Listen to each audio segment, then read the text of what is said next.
So this is the Dygma Defy. It is a columnar style split keyboard. It's got a couple of bells and whistles too. There's a tinting kit installed in this thing, and you got magnetic removable palm pads, and the RGB lighting is also definitely a feature. And although I do think there's plenty of stuff to appreciate of this keyboard, I also find that in retrospect, and after having tried lots of other boards, that I'm also just kind of frustrated with this keyboard. It's going to take me a while to explain why, so what I'm just going to start with is the design, and we'll take it from there. So a few things that stand out. What you'll notice is that I can put my hand in the resting position. That'll be all the keycaps that I've marked as yellow, and my hand can fit there pretty comfortably. My thumb can then move outward, that's fine too, and if my hand wanted to go outward even further, you'll actually notice that it's going down. So the keycaps over here are taller than the keycaps down below over here, and it's not just because of the keycaps, it's also because the switches here are smaller. These are chalk switches, these are normal MX switches. The thinking is that height difference might also allow you to go down a smudge, and that you might also be able to hit these keys, and that therefore you might have 8 buttons available to your thumb. In practice though, for my hand, this one is comfortable to reach, so is this one, but the fact that this one is lower just kind of makes it awkward. I also gotta say, one thing I've noticed with some of the other boards, if you look at the way that the columns are staggered in this direction, you're going to see that the middle finger is a bit taller than the index finger. If I were to really just think, okay, what's the resting position of my hand if I were to just put it down slightly flat, well then my pinky would actually be resting a little bit more on the key here than the key there. So there's an opportunity here to have the pinky stagger to be more aggressive, so to say. You can actually move that pinky a bit down. And if you were to do that, well, then your thumb, if it were to reach outward, you're going to notice that it has like way more reach on this side. And from here, you can also still hit this keycap on the inside as well. So it just kind of feels to me that if they just would have made the decision to add a little bit more pinky stagger, but then also they might not have had the need to have these chalk switches down below over here. Now the reasoning behind all this is that this, at least according to their website and according to their YouTube videos, is potentially more friendly to different hand sizes. Potentially, if you have a smaller hand, you might benefit more from also having some buttons available over here. As it stands though, for my hand, it does feel like 2 thumb buttons are very easy to reach. I guess I could also reach this one over here. It's just a little bit awkward because of the height difference.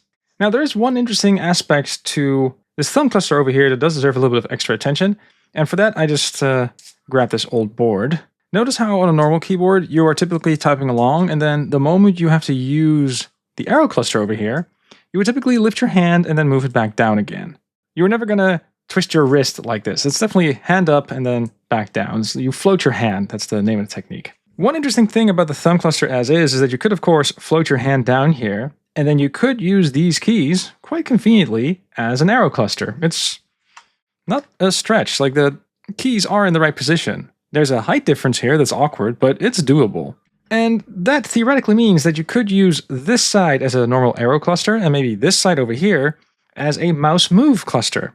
So there is a little bit of wiggle room, and there is also some flexibility that goes a bit beyond the resting position here. And that's something I do appreciate, and it's fair to consider. Like, the people who like to have their arrow clusters, they can make use of this. That's a fair observation. One thing that is worth mentioning at this point, by the way, is that I could totally disconnect the cable that connects this half to the other one, and this other half would totally work.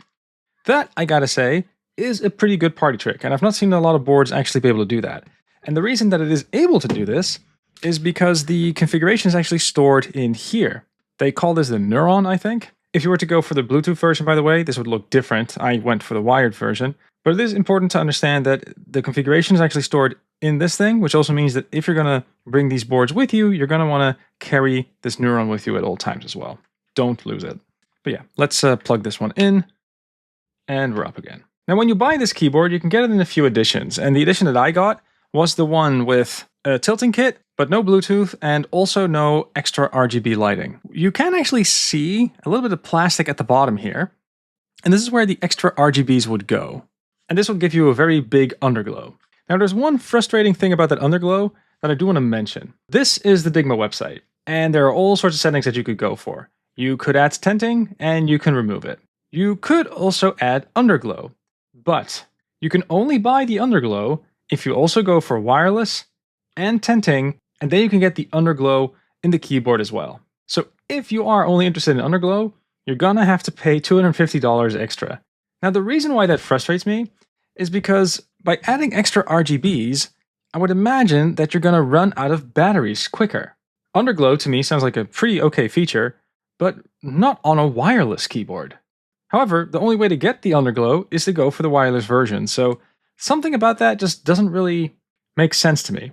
I've also asked Dygma about this, and they mentioned it was mostly a manufacturing reason. If you consider all the possible combinations of keyboards that you could go for, yes or no wireless, yes or no tinting, yes or no underglow, and also the color of the board, that there simply would be too many variations on their end to make it all work well. I get the argument, but still, to me it might make more sense to then add the underglow to the wired version and maybe not to the wireless one.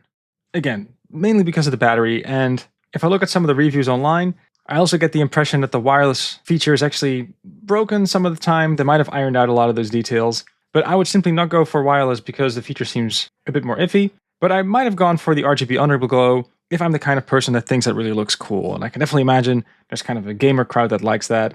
I also think the underglow, it does look really cool. It is overrated though. I don't think it's worth paying $250 if you're going to stare at your screen all day and not at your keyboard. This does bring me to the tinting upgrade though. And I gotta say, it works pretty well, but beware a little bit. So what you're able to do is you're able to take these legs, you can put them in a specific groove, and there's a number here that indicates the angle, and you can match this side with that one. And if you also have these extenders out, you can get some pretty nice tinting pretty easily. What I appreciate is that it's built in, and you can also flap it back in, so it is, in a lot of ways, nice and self-contained. It's also a tinting solution that plays nice with the palm pads, which I also really like. There's a couple of other keyboards that don't come with a palm pad attached, and I do think this, and it can work if you're the kind of person who likes to float their hands as they're typing. I like to have my hands on the palm rest, and the fact that we have a tinting solution that's built in like this also makes it easier to carry, so that's all well and good. There's even this extra flap over here that you can use to maybe add some negative tilt in this direction, if that's your thing. However, there is one thing I would like to warn you for. Let's now say I want to go for a more extreme tinting angle. Then at some point, this first flap won't do it, because this flap is only for 5 to 20 degrees. This one, however, is for 25 till 60, and let's maybe apply that. Put this in here, like so. There we go. And here's the mildly frustrating thing. There's a little bit of wobble here. If I put my palm here, you're going to see that the keyboard actually moves a little. That's not the case with this other angle, by the way, but this one does move a bit. And to me, that's extremely frustrating because it doesn't seem to wobble, except for the one angle that I really like. And the wobble is symmetric, so it's also on this side, just so you know. Another thing that's also good to mention is that I have a cork board on my desk over here. I've not experienced any complaints really, but people have told me that if you were to remove, let's say, the cork and then really force your hand here, that it can maybe move if you apply force to it. To me, you have to apply an unreasonable amount of force in order for it to move. But if you're sensitive to that, just buy the $5 cork mat from IKEA and you're done with it. Now, an extra thing to be aware of is that the switches here are, of course, hot swappable. So I can just remove a keycap like so, and you can see that there's a light source in there as well as a switch. I can pull it out and I can put a different switch in. However, I hope the lighting makes it possible for me to show, but one thing you will notice on the side there, like around the hole, you're going to see that there's actually scars. It turns out, if you go for the white board, it's actually kind of a light grayish aluminum that they have on top. And if you're going to use a utensil made out of metal, like a key switch puller, then you're actually going to introduce scratches fairly easily. In fact, I might almost say it's hard not to. I don't know why they chose for this material. In some ways, it's also not the biggest deal because when you put the keycap back on, all the scratches will be hidden again. But it does feel like an awkward choice of material. It definitely feels like they could have gone for a plastic and that might have been better. All in all, the typing experience is pretty comfortable and the software is relatively easy to use. This is what it looks like. I can go ahead and configure. The software here, by the way, is called Basscore. What you're able to do is you're able to click individual keys and you're able to maybe add a modifier. In this case, you can see I've got home row modifications. So if I keep a key pressed down, that's a hold action as opposed to a tap action. And you can configure all of that, and what you can also do if you go to the preferences at the lower left here, then you can also configure the timeout. So how long do you keep a key pressed down before it's registered as a hold as opposed to a tap? That is configurable, and honestly, no real complaints there. Now, configuring keys is pretty easy on this keyboard. There's also a macro editor, and again, most of the things you would want to do, you can definitely configure. It is very beginner friendly. I think ZSA still has better software than this, but it's definitely not bad. But I will say there's this one thing in this configurator that just drives me nuts, And that is this configuration for the mouse. It's good that you can control the mouse with this keyboard. I've got a mouse layer, which means that I can actually move the cursor around. However, it is just such an unintuitive mechanism, and I've still not found a way to get it to work to my liking. For every other board I've had, I've always been able to get some sort of mouse movement to work with the keyboard, but something about this configurator is just, it either accelerates too fast or too slow, and just like this, I'm just trying to get it to move.